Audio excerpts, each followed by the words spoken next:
Richard, you've now seen why I tell people to call me GG Sam. It's hard to get your mouth around a lot of the formality. Thank you for having me here tonight. Thank you, Richard, for those very warm introductory remarks. Can I start just by thanking Suya Pelly for one of the most remarkable welcomes to country.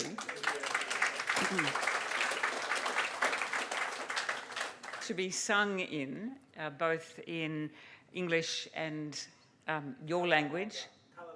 Your language. In a song that we all know, I Am Australian, was exceptional. I've recently been travelling around the world on your behalf to Japan, Mongolia and Vietnam, and in all of those places we were welcomed with I am, you are, we are Australian sung in language, and it feels as if it's competing for our national anthem on the world stage. And to hear you, your rendition is so beautiful, a combination of your Torres Strait background and your Tongan background. I welcomed the King and Queen of Tonga to Government House just last week, and we had a marvellous and really lovely reception for them at Government House. In fact, one of the young Wiradjuri dancers who danced for them in the Welcome to Country has a Tongan mother and an Aboriginal father, and so the next generation of cultures coming together in this country where we celebrate so much of the strength of our diversity. So I wanted to thank you for that beautiful acknowledgement, and in doing so I'd also like to acknowledge the Gadigal and the Birrabiggal people as the traditional owners of this land, and where we are so privileged to gather tonight, and there's so many of you, so I hope you can hear all the way down the back. I also have a few acknowledgements to make, and the first is to the front row, and it is to the people who matter most and have inspired you all, and that is the Sisters of Charity.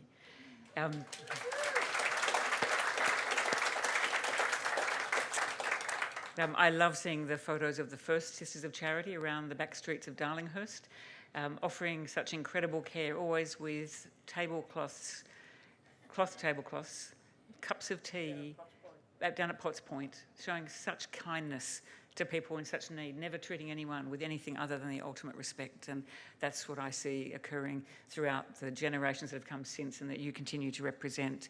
Of course, Charles Curran AC does that too, as chair of the Curran Foundation Trustees, and you've heard how long Charles has been doing this. I told him not to put his sticker on tonight because everyone knows Charles, so he doesn't need the sticker. Richard, thank you very much. Your profound role as chair of the Curran Foundation Board, all of your foundation board members and your trustees. John Cunningham AM, founder of the J.W.M. Cunningham Foundation that we've heard about already tonight. Alan Ridge AM and Lynn Ridge, founders of the Alan and Lynn Ridge Foundation, which we've also seen the impact of on the summary of the work this year. My dear friend, Paul O'Sullivan, we started our work together at Optus over 30 years ago. Our lives have intertwined and gone backwards and forwards, and I have always watched on with astonishment at everything you've done, Paul, and you keep showing up. Now you are chair of St Vincent's Health Australia. Chris Blake, the Group CEO of St Vincent's Health Australia. Shanthini Naidu, Company Secretary and CEO of St Vincent's Curran Foundation. So many more of you that I'll just use the general hold-all of distinguished guests. And I always look for collective nouns for lots of people, and all I can think of tonight is that you are a gift of distinguished guests. You are so generous in everything you do. You're a gift to all of us. I'm so delighted to join you here tonight. Thank you for inviting me to come and celebrate the work and to show support for everyone who cares about St Vincent's through the St Vincent's Curran Foundation. Having spent most of my adult life working and living in Sydney, despite being born in Canberra, I share that instinctive response of Sydney-siders when they hear St Vincent's. It's a feeling immediately of respect, of confidence, of trust, of comfort, and of course of care and kindness.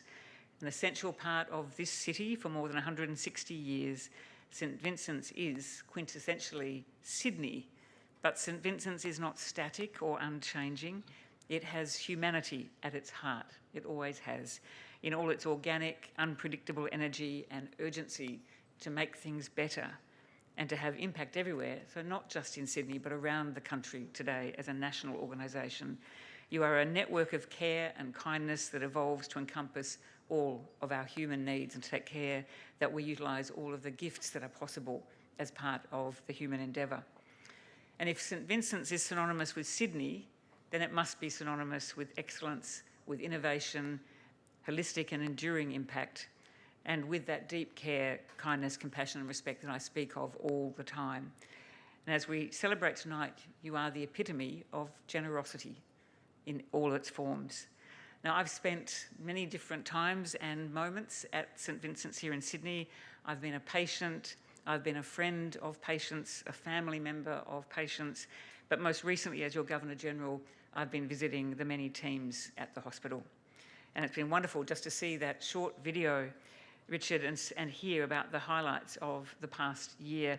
I was just making some notes of things that you've done just in the past year with 90 nurses supported and supporting incredible critical care developments, 50 new scholarships, $50.1 million dispensed this year, endowments for frontline workers and work at the frontline, your Heart Health Summit that will change the way we think about cardiac care, your pitch for health and innovation in the modern world of new ideas, a futures free of violence, and on it goes. It was too much to keep writing the notes on what you'd achieved this year. Truly astonishing. All of it, though, is infused with your spirit of care that has always characterised St Vincent's and the St Vincent Curran Foundation. So I've taken a moment to reflect on my own first year as your Governor-General and the engagements I have had with St Vincent's during that time. In February this year, I was welcomed back to the hospital in Darlinghurst by Paul and the other Paul McClintock, another dear friend, Chair of St Vincent's Health Australia, along with Chief Medical Officer Paul Prez and Pauline Deward, Director of Aboriginal Health at the time. And I was so privileged to see up close the spaces that the teams across the hospital work in and the vast scope of the work that you all support. I saw care and respect in absolutely everything, through the strong focus providing healthcare services for the vulnerable, including those affected by poverty, mental illness, domestic violence, homelessness and substance abuse. Now, not long after that visit, I was invited back and I took advantage of joining the multidisciplinary homeless health outreach service team on an early morning patrol. The day started well before dawn, and as the sun rose, we were walking the streets of the city of Sydney, quietly engaging with those people who've been sleeping rough in the CBD before heading to the local church for some meagre breakfast, well received. Now, this community outreach is reflective, again, of the values of St Vincent's. Of course, it reduces emergency admissions for people with chronic conditions, but that's not really its purpose. It's an act of generosity and respect, recognising the innate worth and dignity of every person, taking us back to the early work of the sisters. I saw firsthand in the patrol team the gentle chats, there's the gentle hand to help someone wake up, caring for people. The actual team knew every one of those people. They'd been visiting them regularly. They don't expect them to move off the street. They know what their circumstances are and how precarious they are, but not once did they suggest that their choices weren't valid. They actually made them feel that they were okay. What they were there to do was to check that they'd got through the night okay, and that there'd be breakfast and that they could have some health checks. To be there up close and hear people who normally do not want to be disturbed, knowing that the patrol were on their side, was truly, truly special. Inclusive, compassionate care at its very, very best. Yeah, I think that deserves a round of applause. You can imagine at the breakfast at St Stephen's Church when someone said the Governor-General was there. No one really cared, but they wanted to have a bit of a look at the police officers that were with me and how I was being supported, and we got into some great conversations. It was truly lovely. More recently, I welcomed the Naloon Foundation. Where is Naloon? There she is, superstar Naloon, where I'm very, very proud to support as patron the Naloon Foundation. We've invited you and your team back to Admiralty House. It was Men's Health Week, and we were celebrating the completion of the Naloon Men's Health Centre at St Vincent's Public Hospital. You saw a little bit of that on the video, funded, of course, by Naloon and by generous donors to the Curran Foundation.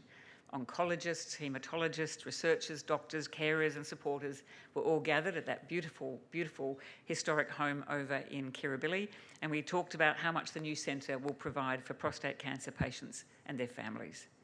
Now, it's groundbreaking clinical research that's taking place, but it's the patients that are being supported socially and psychologically as well as medically that says so much about everything that the Foundation supports and the Naloon does as part of this wonderful family. And it's the same ethos of care that I saw at the outreach, and I see at every point of contact that St Vincent's has with the community across our society. Now, I do want to say a few words about philanthropy, because as you all know, and you live it, We saw that in the numbers before. Philanthropy is care in action. Generosity partnered with the values of compassion, kindness and respect, and grounded in purpose and measurable results, always to help others. When I said I would put care, kindness and respect at the centre of everything I will do as your Governor-General for my term, and I said that to the Parliament last July, some came back and said, well, that's what a woman would say, and it's soft, and it's, women care. I point out that care is the hardest thing to do well consistently. To deliver care is hard. To deliver it consistently and to measure its impact is almost impossible for most, but not for you. Care is a measurable, accountable part of our community. We have an ethic of care, I believe, and that's what you are all involved with. It's nothing more than showing up and being measurable, putting the money where you know it will do its best work, and making sure you keep doing that over and over and never giving up on the kindness that sits beneath that. Philanthropy always transforms lives. It does it at an individual level, but at scale, and when it's integrated into public administration, it is transformative, it drives innovation, and it always delivers better patient outcomes across the entire community. St Vincent's, and through the work of St Vincent's Curran Foundation, is of course one of the premier examples of this in action. Early in my term, we brought together the She Gives campaign group, and we convened some of Australia's most remarkable and generous women philanthropists at Government House in Yarralumla in Canberra to discuss and plan a strengthening of the culture of giving for women in particular.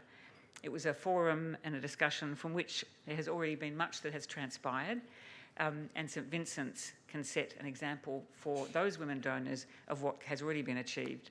The philanthropy of Margaret Cunningham AM in establishing the JW&M Cunningham Foundation in support of St Vincent's, and then establishing the Margaret Cunningham Nursing Leadership Academy in 2020.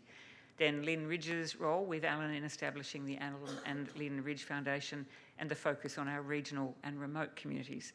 And of course, the late Eva Curran's 40 years of supporting the development of St Vincent's Curran Foundation.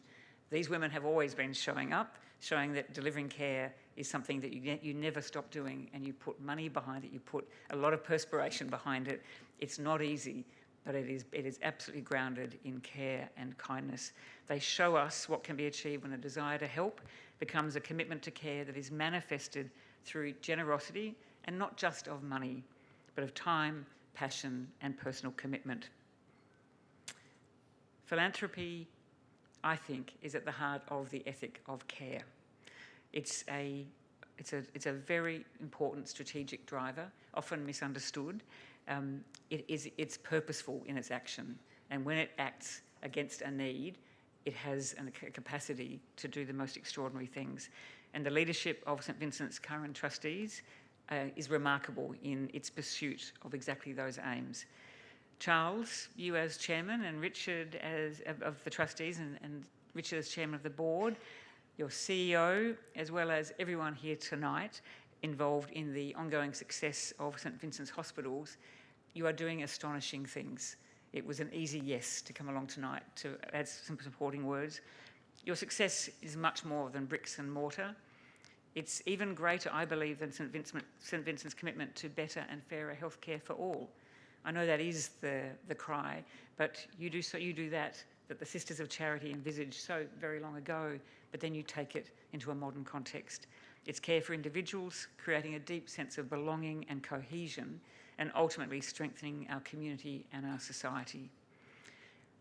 As I said, that's one of the reasons I put care, kindness and respect at the core of my work. I describe it as this, and I say this wherever I go.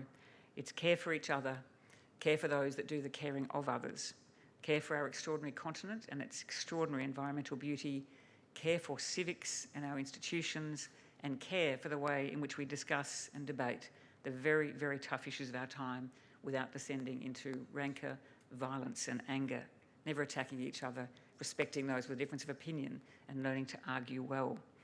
And where I've travelled around the country, I've travelled twice around every state and territory so far, and when I travel overseas and I meet Australians representing us and working on our behalf, I see those forms of care operating everywhere.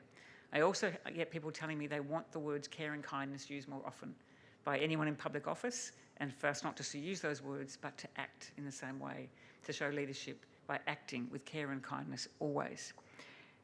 That's what you do. That's what you do as leaders. Your support, your work is amongst the clearest and most compelling in the country. You know that care defines everything you do. I think raising $500,000 during this year through community fundraising, it's not as big a number as your tens of millions of dollars that you explained, but to raise $500,000 from those who are either beneficiaries of your work, who then go and fund run and do things to raise money, says so much about where this is all going, that the endowment matters. At 52 million, and your great ambitions to increase that over time. Your distribution of funds is staggering, and it is doing so much of the work that communities need so desperately. So a year on from your 40th anniversary, here at your 41st anniversary, I know last year at your spring reception you were at Parliament House and you had Premier Minns join you. It's wonderful to come back a year later and represent all Australians to see the foundation is as strong, ambitious, optimistic and determined as ever. Thank you all for your unstinting support. Thank you for all that you make possible through St Vincent's, particularly through the St Vincent's Curran Foundation, and all of you being part of this remarkable legacy. I have no doubt that your plan for enduring growth is assured. How could it not be? I look forward. Might not be returning here. Maybe you can come and visit us at Government House or at Admiralty House, and I'd like to return year after year and hear about your progress. Tonight, just on behalf of all Australians, I just want to say a sincere thank you, congratulations, and all the very best for your ambitious targets ahead. Your work matters deeply, and we are watching, and you're setting a tone for the country and the world at a time when we need lots more of this. So thank you, everybody, and congratulations.